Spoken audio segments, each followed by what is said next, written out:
Hello there, and welcome back to the channel. Mad Mike here, and today, despite the fact that I don't really watch the Oscars, I did come across a story that came out today, and I will link the article in the description.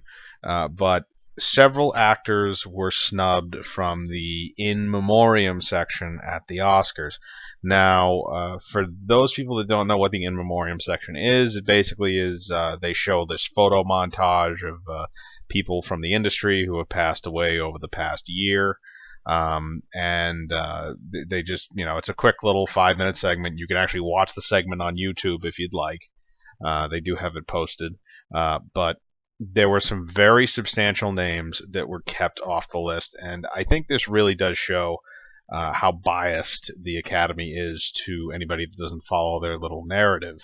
And this goes from, the omissions go from anything from people that the Academy just doesn't like, people that do not share their political views, or people that just don't, play the studio game, independence. So with that said, let's dive into this. So the names that were on the list of people that were snubbed were Stanley Donen, who directed Singing in the Rain and a lot of other musicals in the 50s and 60s, and he really revitalized the musical market. Now, I'm not a huge musical person, really, but I do have to respect somebody who's able to live and thrive in that genre, because it is very difficult. Even though back in that time musicals were a lot more common than they are today. The other one was Sandra Locke, who many people remember as being involved with Clint Eastwood for a number of years and appearing in some of his films, including The Gauntlet, The Outlaw Josie Wales, among others. Oh, and Sudden Impact. Carol Channing, who was a Broadway star, singer, and also had movie credits and acting credits to her name, substantial ones. Dick Miller, who, if he's one of those people, if you saw his face, you'd know who he is. He was in 181 different films. He has 181 film credits according to IMDb. And he mainly worked in a lot of B movies made by Roger Corman. But, you know him very well. One of his more I guess one of his roles that people might think of as he's the gun store owner in the first Terminator, the one that Arnold Schwarzenegger shoots with the shotgun. And then you also have R. Lee Ermey, who passed away, and I think everybody remembers him from Full Metal Jacket as the drill sergeant, where he probably had his most memorable role. But he's been in a lot of films since then. Or he had been in a lot of films since then, and he's really done he's done a very good job. But all of these people were left out. Now, here's an interesting fact. Now, I looked on the Oscars website before doing this video, and every single one of the actors I just mentioned, also Vern Troyer, by the way, Vern Troyer was also snubbed. But I'm not going to go over that so much, but people would remember him. He was Mini-Me in Austin Powers. But the thing is all of those actors, including Vern Troyer, except for Stanley Donen, were listed on the Oscars site in memoriam, but they did not appear on the photo montage that they put up during the Oscars. And again, you can watch the video. They do not appear at all. Now, there could be several reasons for this, but I'm going to go with, bear with me. This could be a little, not conspiracy-y, but there are some very poignant reasons why people in Hollywood might not want to flash those names on screen, or maybe why the Academy doesn't want to honor them, even though were actors and directors, and some of them even received Academy Awards, and they were just randomly thrown to the side for no apparent reason. So let's go over the big one, which is Stanley Donen. Now, he died not too long ago. I think it was 2 weeks ago. He died not long before the Oscars.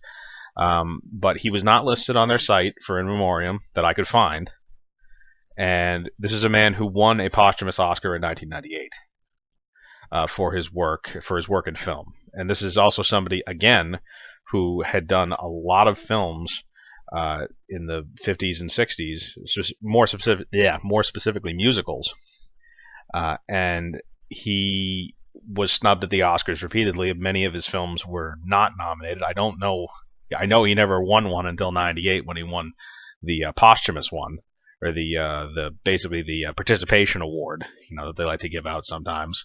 But there's some interesting things there because, like I've said before, with some directors like James Cameron and among others, the Oscars have their darlings, regardless of whether or not, sometimes regardless of whether or not their movies are good. Usually they're at least worthy of merit.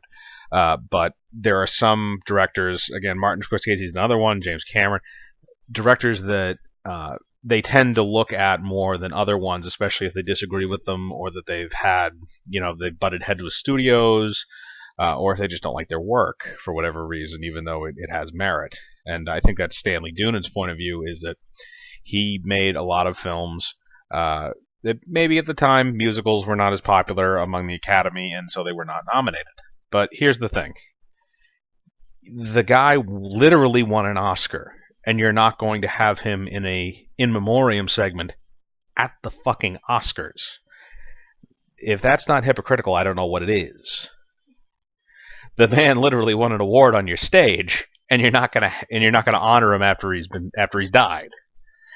So it's ridiculous. And to move on from that, when we go to Sandra Locke, and this is more of a clear-cut one. And look, again, I say the Academy has kind of their darlings. Clint Eastwood, yes and no. I mean, he's a conservative, so they kind of they've alienated him in recent years. But the thing is that Clint Eastwood's breakup with Sandra Locke was very, very, very messy. Let's just call it that. I mean, he changed the locks on their apartment when she was off on a movie set, and basically what wound up happening was, because they were living, even though they weren't married, because they were living together for so long, they had a domestic partnership. And basically, when they got divorced, there was a stipulation that Clint Eastwood would set up I believe it was a 5-picture deal at a studio, and I can't remember which one. I think it was Paramount, where she would make 5 films for them, and it was basically a contractual agreement to supplement income, so he wouldn't have to pay her anything, or alimony, stuff like that. So that wound up going south because Clint Eastwood was very good friends with the people that ran that particular studio, and they basically screwed her over. I believe she only made 1 or 2 of those films on that deal. The other ones were shelved indefinitely, and ultimately he basically screwed her over for the future, and she was then blackballed by Hollywood. So I think that it's fair to say that I think that people that are still alive now, this was the late 80s, people that are still alive now that know about that are probably still in the Academy, and they probably still didn't want anything to do with her because they wanted to, because it would be upsetting to them personally. But again, she is deserving of it. She got an Oscar nod in 1968. She was nominated. I believe it was her first film role. But that's the thing, is that, again, you have somebody who was nominated for an Oscar, and you're not going to honor them after they passed away, which, again, I find is ridiculous. Now, the Carol Channing one is kind of a question mark for me. I can't really find out any reason why they didn't put her in there. It doesn't really make a lot of sense in terms of what like what they've omitted some of these other ones for, or what it appears they've omitted them for. She really doesn't fit any of those molds, which is very strange. And again, I don't really have a reason for why she was snubbed out of it, other than maybe somebody forgot. But that's neither here nor there. And then you have Dick Miller. Now, Dick Miller, again, I say he has 181 film credits to his name, and a lot of those, especially the later ones, were Roger Corman productions.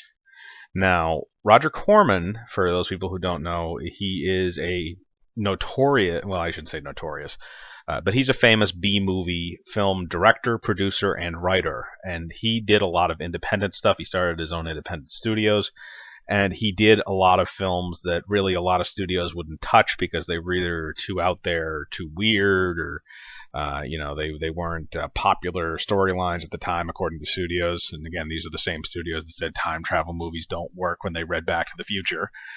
So, I don't really trust their judgment on that. But Roger Corman basically, he became known as the B-movie king, and he produced and wrote and directed many, many, many, many movies. And he had a whole bunch of studios over the years that did the same thing. But the thing is, because he was an independent, the studios did not like him very much, and they viewed a lot of what he produced as schlock.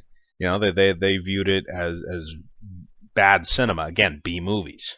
And Dick Miller was very closely associated with that, so I think that might have been the reason why he was not included in the In Memoriam, which again is nothing.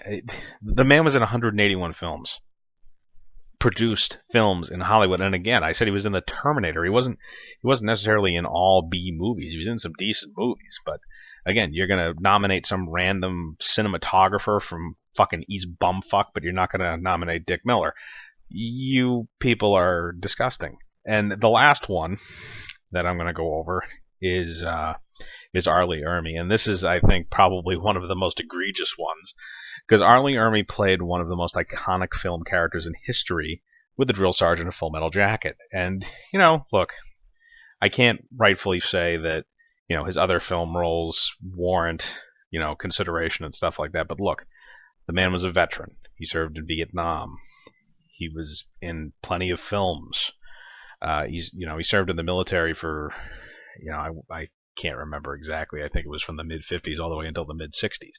But he to exclude him, because he even stated at one point that he believed that he had been blackballed by Hollywood because he was a conservative.